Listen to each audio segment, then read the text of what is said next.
Yo, whether you watching this from Facebook, Twitter, click the link in my Instagram, or YouTube itself.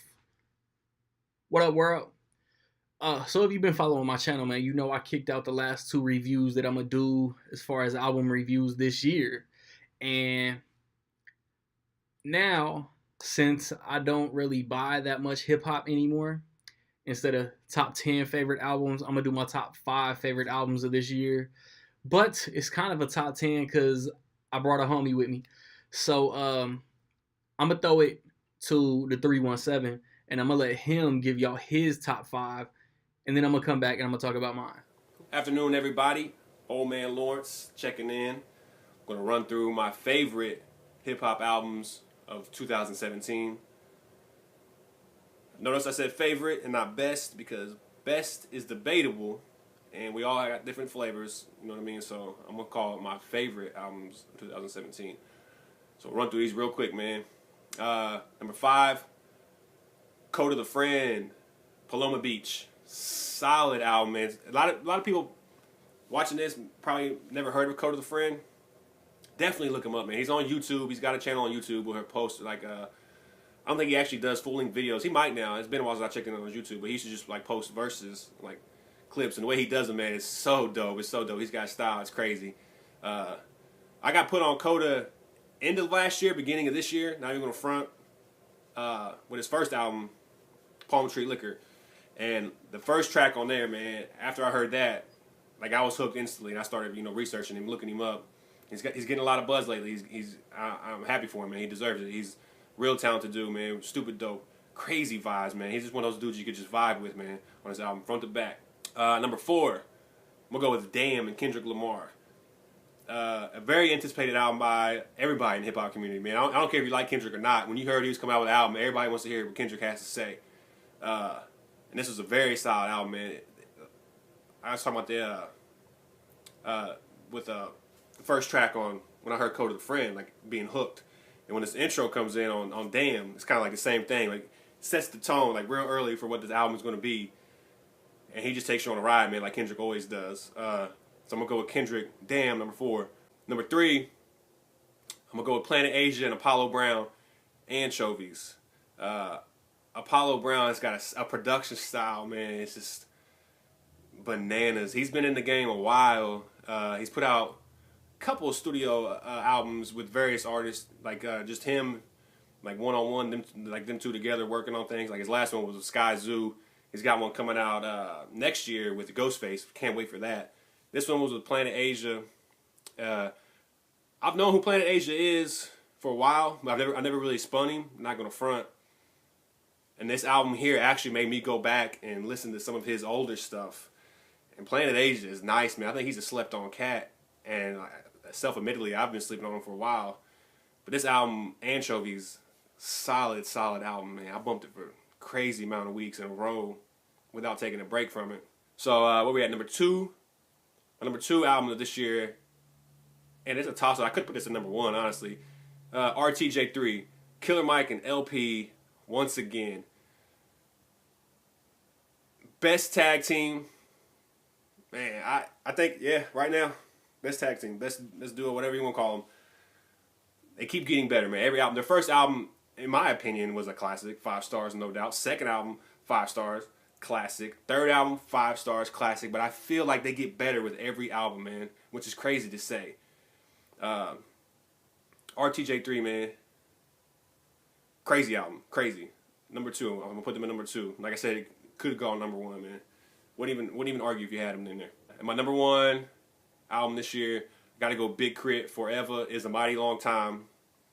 His 3rd studio album, and I feel like he has mastered his craft, man. I feel like he's finally in a place where he can do what he wants to do creatively and relax and be comfortable.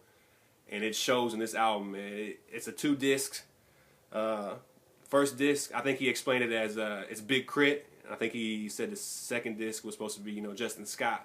So each disc has their own personality. And both of them, front to back, crazy vibes, man. Just jams. The production is so nice. He reached out to a couple different people on production, and I'm glad he did because it just meshes well so together. And he's got a couple skits on there that are hilarious, as he always does. His skits always get you laughing. He's got a couple. He brought back a couple people from his first album. They did a couple of the skits, and he's got them on the new joints, which are hilarious. Glad to hear those voices. As soon as you hear him, you're like, oh man, that's the same cats from his first one. So that was cool. So yeah, that's my top 5 favorite albums of this year, man. Some honorable mentions: Brother Ali, All the Beauty in His Whole Life, very deserving to be on the list. Jay-Z dropped 444, which I feel like one of his better albums in his past 2 or 3 releases. He touched on a lot of things personally, and a lot of things going on in the world. Glad to hear him using his voice in a positive way to bring light to some things. Even some personal issues, man. He got real deep on it. It was real dope to hear. Odyssey dropped an album this year called Iceberg. Real good album, man. Very solid. He's got a couple tracks on there that are a little too like jammy. You know what I mean? I don't know. I don't know how else to describe it. That you got to be in the mood to listen to. But he's got some, man. He's got some tracks on there that you just like, you know, he just proves points like like nah really, like that. I think that was his headlining song or whatever. But songs like that, man, you're just like, this dude is nice. It's some honorable mentions, man. There's a lot of good stuff that came out this year, and some albums that I've slept on. I'm not even gonna lie, you know, being busy, it's hard to keep up with all the releases. Like Tyler the Creator, I don't even think I spun that album all the way through yet. Raekwon dropped the album, crazy good album. But yeah, I'm gonna go back. 2017 was a good year, man. I still got to go back and bump some things, you know, catch up on. But 2018, man, it's gonna be hard because 2017 was real nice. So there you have it, man. My favorite albums of 2017. Happy New Year, everybody.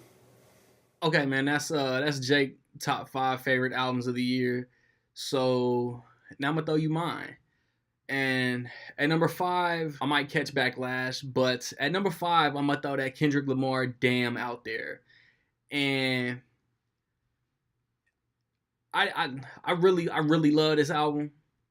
I didn't give it the perfect 5, dick ride it like the majority of people did. It's got a lot of dope tracks on it. He just recently released it with the tracks going backwards. So it kind of still start and finish the same way. And that was dope. I was taking a walk the other day, blah, blah, blah. You've lost your life, boom. And then I got like DNA, that's my shit. Humble, the Radio Jam. This is a song that I actually really dig. The singles, yeah, Duckworth, other tracks, man. This is my second favorite Kendrick album, only counting Good Kid, Mad City, To Pimp a Butterfly, and Damn. I would go Good Kid, Damn, Butterfly. At number 4, I'm gonna say Brother Ali, man. All the Beauty in His Whole Life. You ain't gotta get me lit. I got my own light. Da da da da da da. Man, special effects. Can't take that away. And Uncle Lucy taught me. Man, Ali albums are so beautiful. I really dug Morning in America, but I like All the Beauty in His Whole Life more than Morning in America. But the tip top is what put me on Ali. I'm sorry, like it's how I discovered Ali, man. The Truth Is Here and in Us. Those are my favorites, man. But if you haven't heard All the Beauty in the Whole Life, man, stop sleeping. Go buy that in some format, man. At number 3, I'm gonna throw Run the Jewels 3 out there. And a lot of people, I know I reviewed it in 2016, but it hit stores physically in 17. So I'm gonna count it as a 2017 release. And Hey Kids, Stay Gold, Don't Get Captured, Panther Like a Panther. I mean, this no skippers on RTJ 3, man. For a second, I think LP might have been teasing RTJ 4. I don't know if that means that they like started recording it. They was in the booth. Who knows? Whenever it dropped, I'm gonna be hyped. And then the videos for the singles was crazy too. And I don't know if the Baby Driver trailer played RTJ. I know Black Panther trailer did. Actually, that's one of my favorite trailers all year, just for the usage of Run the Jewels. Run the Jewels popped up in a few movies this year too. I want to say Baywatch. And then there was another one right around the same time as Baywatch, and it's not coming to me right now. My number two, my second favorite album of the year is Big Crit. Forever is a mighty long time. This album, man, two disc, double disc album. First double disc I bought in a while, man. This album hits so many damn emotions. It's so soulful. Confetti, Big Bank, Subbenstein, 1999. Lloyd jams on 1999, man.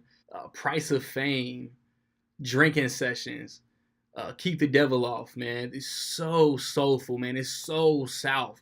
I It might be K.R.I.T's best album, man. And that's a tall order because K.R.I.T got some shit, man. But my favorite album all year is that Jay-Z, that 444. You never heard Jay this personal, and I love hearing Jay basically in a confessional. And I don't think motherfuckers was like he got too deep on this track, and I don't think so. Jay killed it. Jay went in every track, and it's something different from Jay Z, and it's dope. It's clear that Jay still got it. He want to drop an album whenever he want to drop an album, man. He gonna be like 51 and drop his next album, Blue Ivy on every song. Um, and there was a lot of backlash from this too.